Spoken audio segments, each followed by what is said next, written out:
Γεια σας παιδιά, καλώς ήρθατε στο κανάλι μου και σήμερα θα είναι ένα περίεργο βίντεο θα έλεγα, επειδή πήρα ένα καινούριο κινητό και για κάποιο λόγο δεν μ' άφηνε να φτιάξω το λογαριασμό μου στο YouTube όπως έχω και εγώ στο PlayStation που ανεβάζω βιντεάκια από εκεί και από υπολογιστή.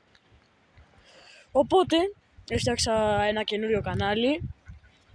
Έχει κάποιες άλλες αλλαγές, αλλά αυτό που θέλω είναι όσοι βλέπουν αυτό το βίντεο και δεν έχουν κάνει εγγραφή σε Σπαρτιατικά Commandos, δεν είναι αυτό το κανάλι, αυτό είναι το προσωρινό μέχρι να το φτιάξω.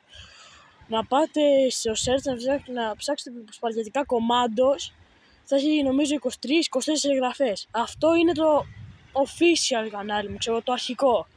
Αυτό που έχω φτιάξει είναι ένα προσωρινό για να κάνουμε έτσι τη δουλειά μας. Λοιπόν,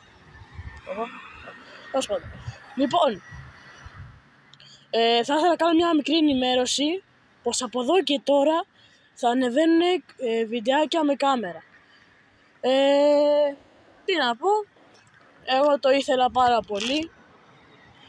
Να ξέρετε πως χωρίς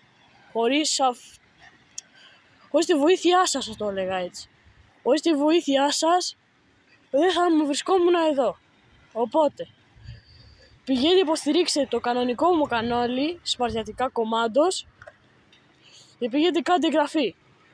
Και μέχρι και λογικά κάθε Κυριακή θα ανεβαίνει ένα live stream που θα παίζουμε Far Cry, Call of Duty ή Roblox ή κάτι άλλο που θέλετε εσείς. Θα μου γράφετε στα σχόλια και εγώ θα τα παίζω, εντάξει. Λοιπόν, αυτά από εμένα. Μην ξεχάσετε να κάνετε μια εγγραφή, ένα like, κουδουνάκι και τα λέμε σε ένα άλλο επεισόδιο. Γεια σας!